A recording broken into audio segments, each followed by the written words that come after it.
Have you ever wondered what silently erodes the respect others have for you? These aren't just minor quirks, they're habits that can quietly sabotage your reputation and strain your relationships. You might think everyone has bad habits, and you're right. But today, we're diving into 4 particularly destructive behaviors that can dismantle friendships and professional bonds in the blink of an eye. Now, this isn't just about pointing fingers. I'm sharing this because I've been there myself. I've made these mistakes, felt the sting of losing respect, and learned some hard lessons along the way. These stories are raw, but I believe in the power of honesty. By recognizing these habits and working to overcome them, we can start living a life filled with dignity and respect. We'll also explore wisdom from the ancient philosophy of Stoicism, which offers timeless guidance for cultivating inner peace, integrity, and resilience. So grab your coffee, settle in, and let's embark on this journey together. Ready? Let's dive in. Habit 1. Gossiping. Let's get real about gossiping. It's a habit most of us indulge in, yet few of us admit to. I used to be a massive gossip. College was like a training ground for it. My friends and I would spend hours dissecting other people's lives, thinking it was harmless, even fun. It made us feel connected, like we were part of some exclusive inner circle. But gossiping is far from harmless. It's a toxic habit that destroys trust and respect. Let me share a story I'm not proud of. There was a girl in our group, we'll call her Emily. She was different, introverted, and didn't always fit in. One day, I found out she had a crush on a guy who, let's just say, was way out of her league. Instead of keeping it to myself, I shared it with my friends. We laughed about it, and soon enough, everyone knew. When Emily found out, the look on her face was heart-wrenching. She stopped hanging out with us and eventually left the group altogether. I knew deep down I had crossed the line. The Stoics, like Epictetus, teach us to focus on our own character and not meddle in the affairs of others. Gossiping is more than just wasting time, it's poisoning the well of trust. When you gossip, people start wondering what you say about them behind their backs, creating an environment of suspicion and betrayal. Another incident hit me even harder. At my first job, I found out that a coworker, let's call him John, had a serious health issue. Instead of respecting his privacy, I told a few colleagues. John found out, of course. He confronted me, not angrily, but with deep hurt and disappointment. He trusted me with that information, thinking I'd be discreet. Our working relationship was never the same. I had lost his respect and trust, all because I couldn't keep my mouth shut. This experience taught me a crucial lesson: respect other people's privacy. Everyone has their battles, and turning someone's personal life into gossip not only disrespects them, but also reveals a lack of integrity in yourself. The Stoics believed in uplifting, constructive conversations. Instead of gossiping, focus on positive dialogue that builds people up rather than tears them down. Remember, if someone is willing to gossip to you, they're just as likely to gossip about you. Habit 2. Being unreliable. Next, let's talk about being unreliable. This one hits home for a lot of people, and it's a habit that can seriously erode respect. Reliability is the cornerstone of any relationship, personal or professional.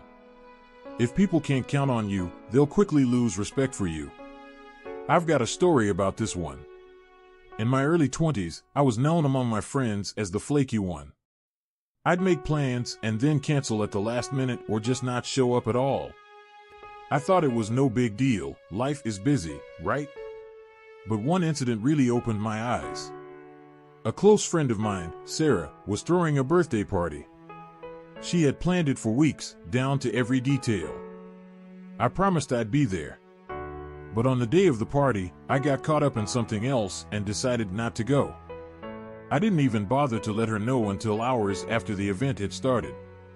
When I finally called her, I could hear the disappointment in her voice. She didn't say much, but I knew I'd let her down. Our friendship was never quite the same after that. She stopped inviting me to things, and we drifted apart. Being unreliable tells people that your word means nothing. If you say you'll do something, do it. If you promise to be somewhere, be there. It's about showing that you respect other people's time and effort. In my professional life, I learned this lesson the hard way too. Early in my career, I had a habit of overcommitting and underdelivering. I'd agree to take on projects and then miss deadlines, often without warning. I thought my charm and excuses would smooth things over, but my boss wasn't amused. During a performance review, she bluntly told me, "Your work is good when you do it, but your lack of reliability is a problem. People don't know if they can count on you." It was a harsh wake-up call. Reliability isn't just about showing up, it's about consistency and integrity. When you commit to something, you're putting your reputation on the line. Every time you flake out, you chip away at the trust others have in you. So how do we fix this? First, be honest with yourself about what you can and can't do. Don't overcommit. If you make a promise, keep it. Communicate proactively if something comes up and you can't follow through.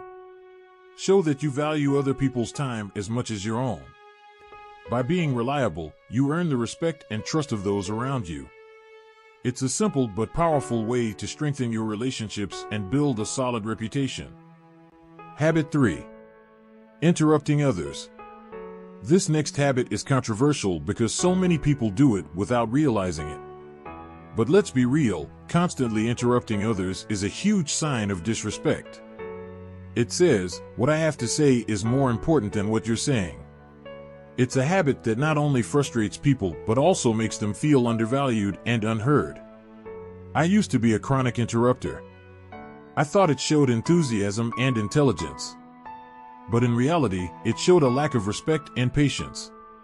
Here's a story that drove this point home for me. In one of my early jobs, I was part of a team that had weekly brainstorming sessions.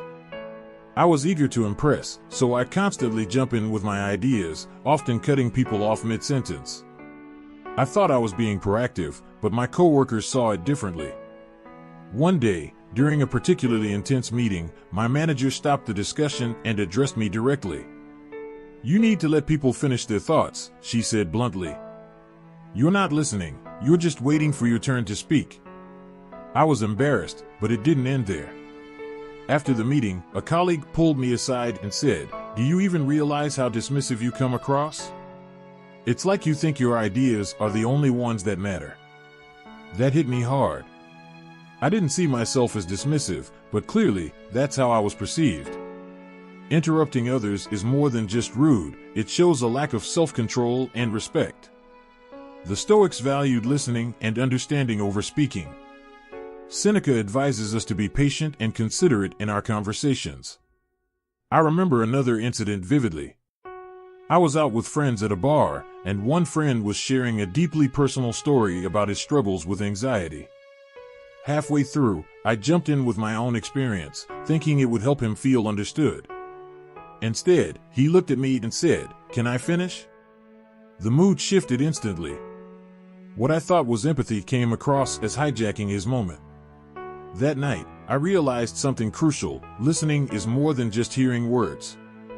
It's about being present and allowing others to express themselves fully. By interrupting, I was undermining that process, making it about me rather than them. To break this habit, practice active listening. When someone is speaking, really listen.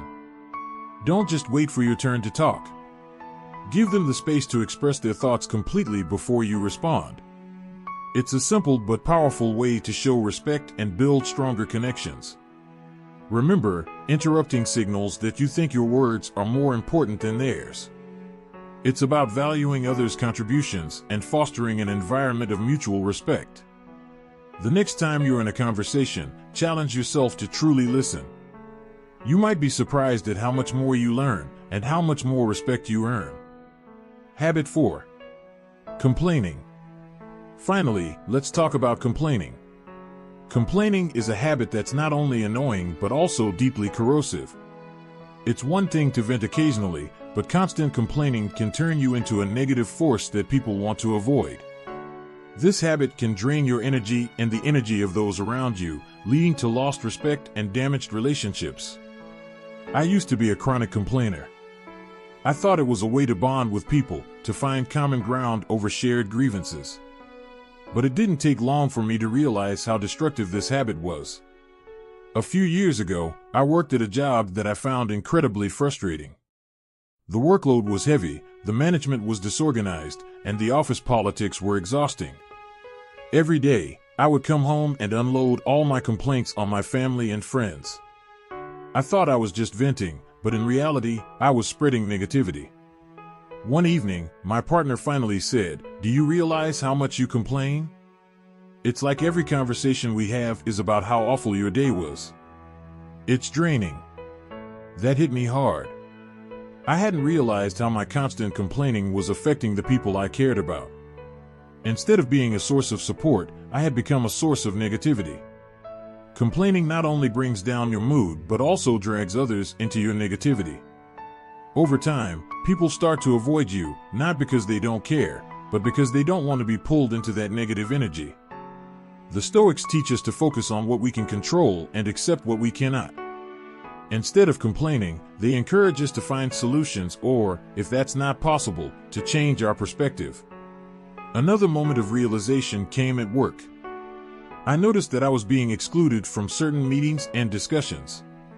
When I asked a colleague why, she said, "Honestly, we didn't invite you because you tend to bring a negative vibe.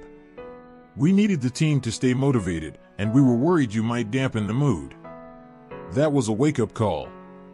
I realized that my constant complaining was not only affecting my personal relationships, but also my professional reputation.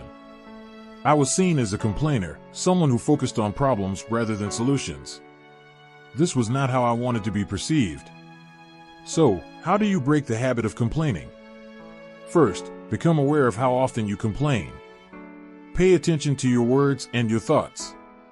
When you catch yourself about to complain, pause and ask yourself, is this something I can change? If not, can I change the way I think about it? Shift your focus from the problem to the solution or, if there isn't one, to acceptance. Instead of complaining about the heavy workload, I started focusing on how I could manage my time better or find more efficient ways to complete tasks. When office politics got under my skin, I reminded myself that I couldn't control others' actions, but I could control how I responded to them. This shift in perspective not only improved my mood, but also made me more approachable and respected at work. Complaining is a habit that can sneak up on you, but it's one that can be changed with conscious effort. By focusing on solutions and maintaining a positive outlook, you not only improve your own well-being, but also earn the respect and admiration of those around you. Remember, everyone faces challenges, but how you choose to respond to them defines your character. We've covered a lot today: gossiping, being unreliable, interrupting others, and complaining. These are habits that many of us fall into, often without realizing the damage they can cause to our relationships and our reputation. But here's the good news: awareness is the first step to change. By recognizing these habits in ourselves and making a conscious effort to break them, we can start rebuilding the respect we might have lost. It's not about being perfect, no one is. It's about striving to be better, one step at a time.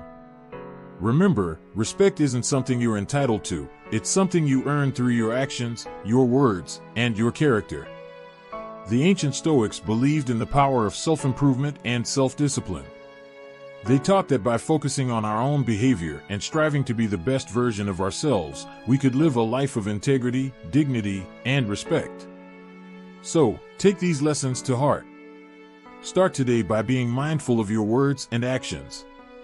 Replace gossip with positive conversation, be reliable and trustworthy, listen more than you speak, and focus on solutions rather than problems. It's not easy, but nothing worth having ever is. Thank you for joining me on this journey. I hope these insights have resonated with you as much as they have with me. Let's commit to living a life that commands respect, not through force or intimidation, but through the quiet strength of our character. Stay strong, stay mindful, and I'll see you in the next video.